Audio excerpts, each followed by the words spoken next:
Neste vídeo eu vou resolver o quarto questionário da disciplina Introdução à Álgebra Linear. Na questão 1, eu peço para vocês determinarem os valores de A para que o sistema seja compatível e determinado. O sistema é chamado de compatível e determinado, ou possível e determinado, quando ele tem uma única solução, ok? Bom, esse sistema, ele é um sistema 3×3, ele tem 3 variáveis, x, y e z, e tem 3 equações. Vamos usar a regra de Cramer para resolver nesse caso, esse exercício, que vai ficar mais fácil. Por exemplo, então, a gente pode... Na verdade, por exemplo, não, a gente precisa, né, determinar, calcular o determinante da matriz principal desse sistema. Quem é a matriz principal desse sistema? É a matriz formada pelos seguintes elementos. A primeira linha dela é 0, menos 1, A. A segunda linha, 1, 1, 1. A terceira, A, menos 2 e 4.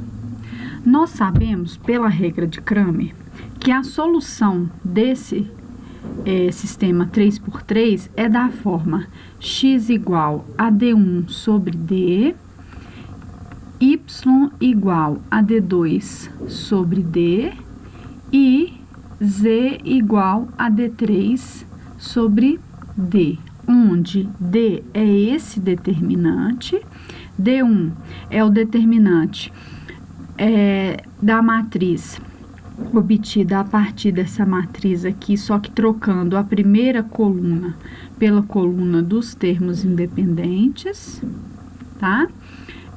D2 é o determinante obtido dessa matriz, trocando agora a segunda coluna pela coluna dos termos independentes, e D3 é o determinante obtido a partir dessa matriz, trocando a terceira coluna pela coluna dos termos independentes, tá? Então, quando que vai existir uma única solução? Quando for possível determinar D1 sobre D, D2 sobre D, D3 sobre D. Isso acontece se e somente se D, o denominador dessas frações, né, que é D, for diferente de 0. Porque se for 0 e pelo menos um dos Ds, né, D1 ou D2 ou D3, for diferente de 0, então o sistema não tem solução. Agora, se ambos, né, D1 e D forem iguais a 0, D2 e D iguais a 0, D3 e D iguais a 0, então o sistema tem infinitas soluções. Como a gente quer determinar os possíveis valores de A para que o sistema tenha uma única solução, então a gente quer que esse determinante seja diferente de 0. Agora, para calcular esse determinante, a gente pode usar Laplace ou Sarri, tá?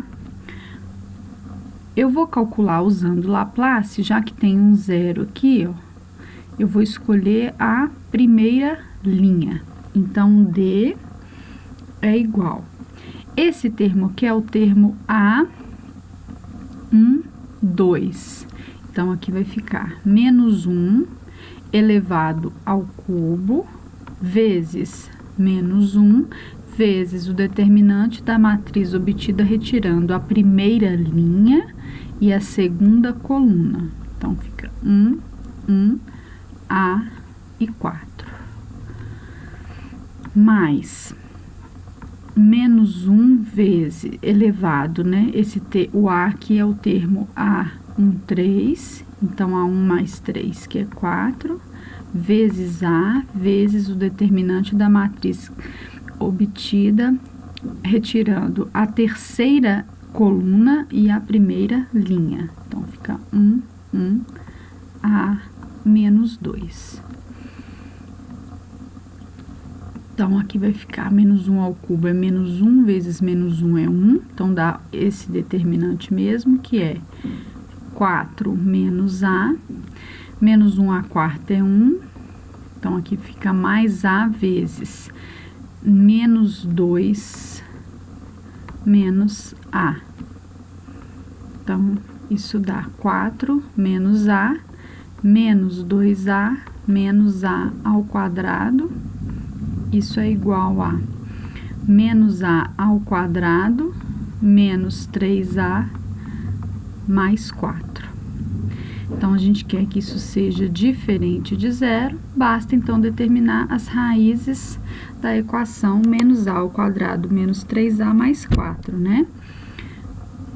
Usando a fórmula de Bhaskara, o discriminante ou delta dá 9 menos 4 vezes menos 1 vezes 4, então dá 9 mais 16. Então, a linha é 3 mais 5 sobre menos 2, que dá menos 4, e a duas linhas é 3 menos 5 sobre menos 2, que dá 1. Então, A tem que ser diferente de menos 4 e A tem que ser diferente de 1. Então, a resposta é a letra C, tá? Na segunda questão, eu pedi a vocês para determinarem o valor de lambda para que o sistema abaixo admita soluções x, y e z distintas da solução chamada solução trivial, né? Onde a x é 0, y é 0 e z é igual a 0. Esse sistema é um sistema homogêneo.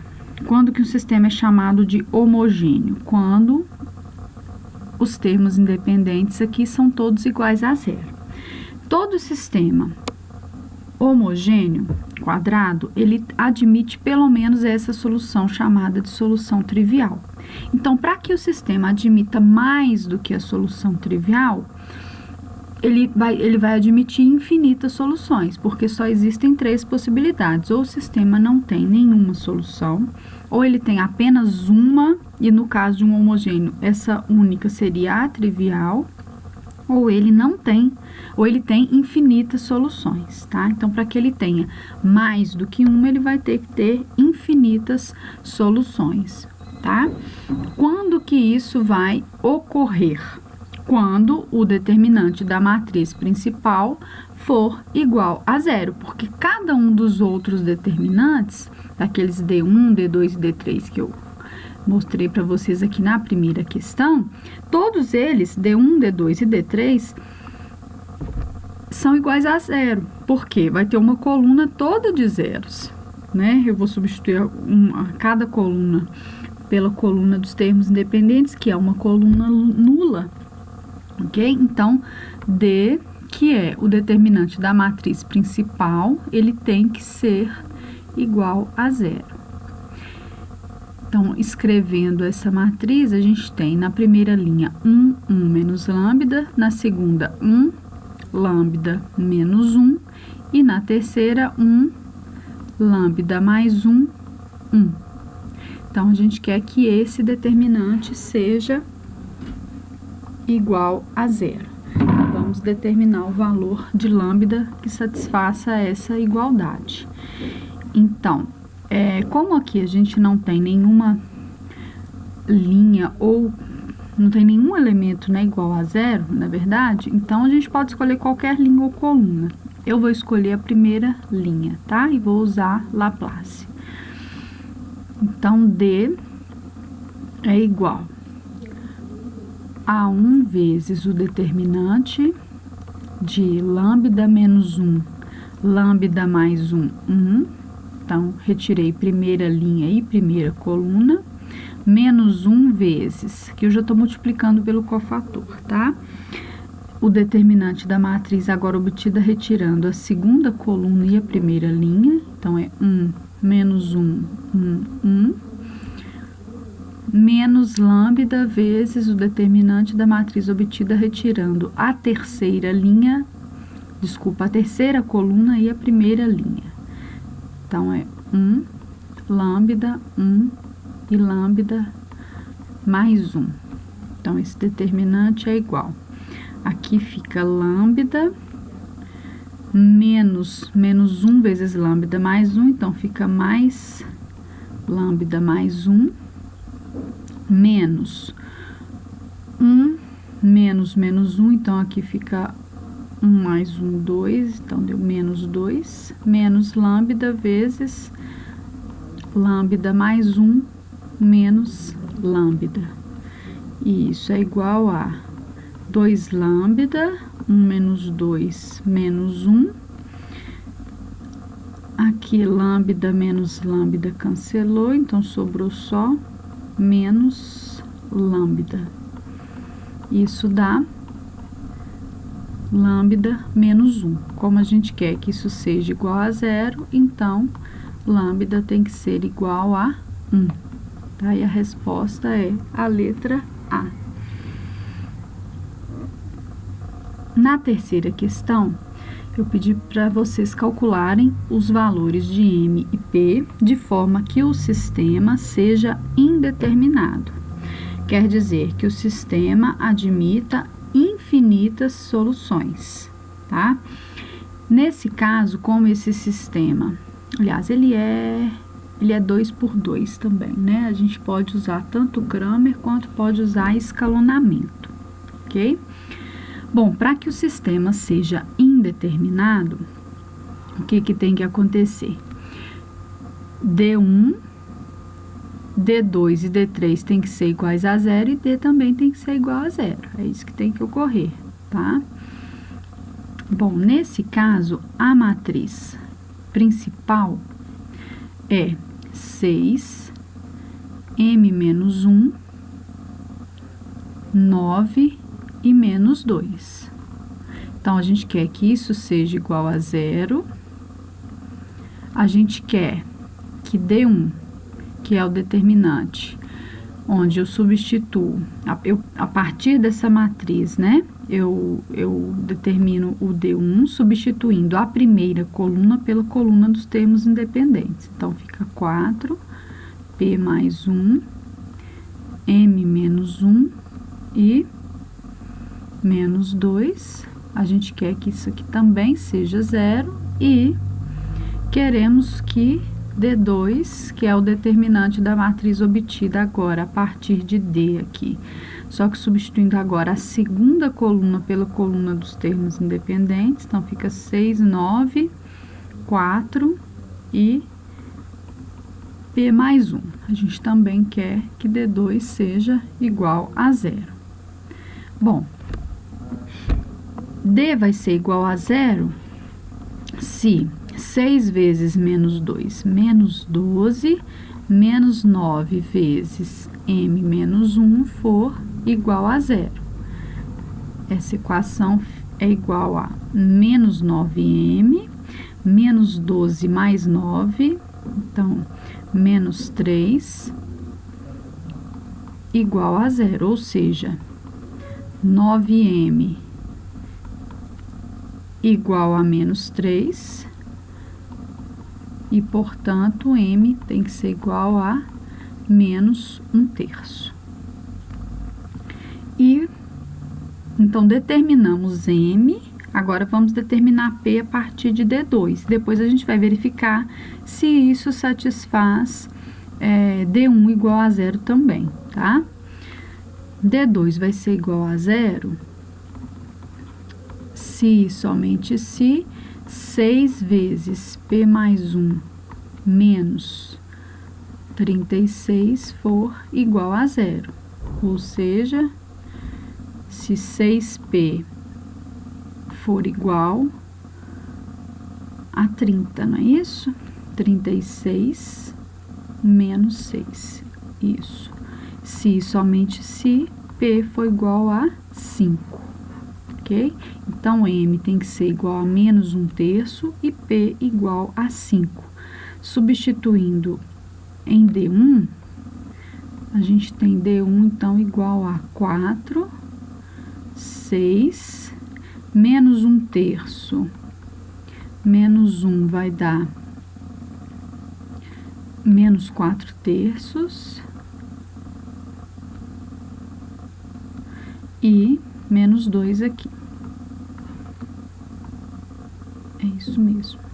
Então, esse determinante é igual a 4 vezes menos 2, menos 8, menos 6 vezes menos 4/3. 6 dividido por 3 é 2, menos 2 vezes menos 4 dá 8. Então, isso é menos 8 mais 8, que de fato é igual a 0, tá? Então, a solução é m igual a menos 1/3 e p igual a 5. Na quarta questão, eu pedi para vocês verificarem se esse conjunto V, que é um subconjunto do R4, com as operações usuais de R4, é um espaço vetorial. Como ele é um subconjunto de R4, eu posso verificar se ele é um espaço vetorial verificando se ele é um subespaço, verificando se a soma e o produto por escalar é fechado, se esse conjunto, na verdade, é fechado para a soma de vetores e produto de um escalar por um vetor, tá? Bom, reescrevendo esse conjunto, a gente pode escrever ele da seguinte forma: V é o conjunto das quádruplas, né, ordenadas x, y tem que ser igual a x, z tem que ser igual a w ao quadrado e w. Então, tais que x e w são números reais, tá? Então, todo vetor pertencente a V, ele é dessa forma. A primeira, as coordenadas 1 e 2 são iguais. A terceira é o quadrado da quarta, tá? Então, vamos tomar dois elementos. Eu vou tomar o da forma x, w ao quadrado e w, e V, A, B ao quadrado e B, vetores pertencentes a V, tá? Então, quando a gente faz U mais V, a gente tem na primeira coordenada x mais A, na segunda x mais A, na terceira w ao quadrado mais b ao quadrado e na quarta w mais b. E devemos nos questionar agora se essa soma, esse vetor soma, pertence a V. Bom, para ser um vetor de V, a primeira e segunda coordenadas devem ser iguais, isso ocorre, aqui é x mais A, aqui também é x mais A, e a terceira coordenada tem que ser o quadrado da quarta. Então, a gente precisa verificar se w ao quadrado mais b ao quadrado é igual a w mais b ao quadrado. Isso não é verdade para todo w e b, tá? Por exemplo, se pelo menos se os dois forem diferentes de zero, né? Se w igual a 1 igual a b, por exemplo.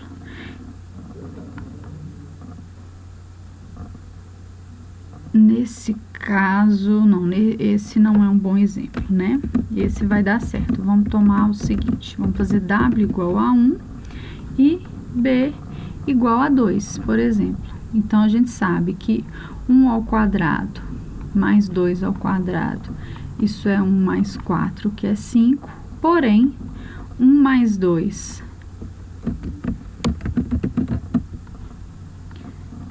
ao quadrado, isso é 3 ao quadrado, que é 9, tá? Então, nem sempre vale essa igualdade, portanto, nós não podemos afirmar que a soma pertence a V, tá? Então, como V não é fechado para a soma, ele não é subespaço vetorial de R4 e, portanto, não é espaço vetorial, tá? Então, V não é espaço vetorial. A quinta questão também é uma questão envolvendo o conceito de espaço vetorial. Em R2, mantenhamos a definição de produto de um número real alfa por um vetor V, né? Alfa vezes V, mas modifiquemos de 3 formas distintas a definição da soma U mais V, e em cada tentativa associe os axiomas que definem um espaço vetorial que são satisfeitos, tá? Sendo esses axiomas, né? A comutatividade da soma, a associatividade da soma, a existência do elemento neutro da soma, existência do inverso aditivo, a associatividade do produto por escalar, distributividade da soma em relação ao produto, distributividade do produto em relação à soma e existência do elemento neutro. Então, a gente tem 8, tá? Bom, então, vamos partir da primeira possibilidade de soma, tá? Então, somar o vetor xy mais o vetor v AB, isso é o mesmo que multiplicar as primeiras coordenadas e multiplicar as segundas coordenadas, tá? Bom, vale a comutatividade da soma? A gente quer verificar se A mais B, AB, mais XY também é igual a XAYB. Bom, isso é AX,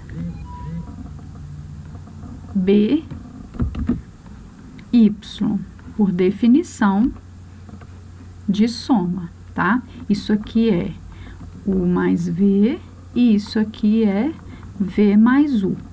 Como? No conjunto dos números reais. A gente sabe que esses vetores são elementos de R2. Então, cada entrada, cada X, Y, A e B são números reais, tá? A gente sabe que no conjunto dos números reais, o produto é comutativo, ou seja, X vezes A é igual a AX. E Y vezes B é igual a BY, desculpa. Ok? Então, U mais V é igual a V mais U e, portanto, vale a comutatividade da soma. Então, quando a gente for associar aqui, ó, eu pedi para vocês associarem. Em cada tentativa, associe os axiomas que são satisfeitos. Então, o primeiro axioma é satisfeito para essa primeira operação de soma. Então, a única opção que não pode ser associada a essa primeira soma é a primeira aqui, né? Porque está dizendo que não vale o axioma 1, vale os 3, 4, 5, 7 e 8, tá? Então, vai ser ou a segunda ou a terceira opção. Bom, se valer a associatividade da soma, já está definido que é a segunda opção, porque na terceira, o segundo axioma não é satisfeito. Bom, para a gente verificar se vale a associatividade da soma, a gente precisa de mais um vetor. Então, vamos considerar o XY, VAB e WCD. A associatividade da soma diz que não importa qual par de vetores eu some primeiro, tá? Então, se eu faço U mais V primeiro e depois somo esse vetor resultante com o vetor W, isso é o mesmo que somar primeiro V mais W e depois somar esse resultado com o vetor U, tá? Quem é U mais V mais W? U mais V mais W é XA, YB mais W, que é igual XA vezes C, YB vezes D, tá? Pela definição da soma. quem é U, esse resultado é de U mais V mais W, tá? Agora, quem é U mais V mais W, somando o primeiro V com W. Isso é, U mais V mais W vai ser AC, BD. Aqui eu fiz errado, né? Aqui é D, tá? É YB vezes a segunda coordenada de W, que é D, tá? Bom, agora, esse resultado é XAC YBD, que é igual, tá? Então, vale a associatividade da soma. Então, para essa primeira soma, a gente vai associar essa segunda opção, tá? Nem precisamos verificar que vale a terceira, vale a quarta, vale a quinta e vale a oitava. A segunda operação de soma é definida da seguinte forma. Na primeira coordenada do vetor soma vai ser 3 vezes a soma das duas primeiras coordenadas de U e V. E na segunda coordenada vai ser 5 vezes a soma das primeiras coordenadas de U e V. Então, vamos verificar se vale a comutatividade da soma, se vale o primeiro axioma. Se vale o primeiro axioma, a gente já sabe que a gente vai associar a terceira possibilidade aqui, senão a gente associa a primeira, tá? Bom, então vamos fazer U mais V. A gente sabe que é 3x mais 3a, 5x mais 5a, e V mais U vai ser, coloquei igual, né?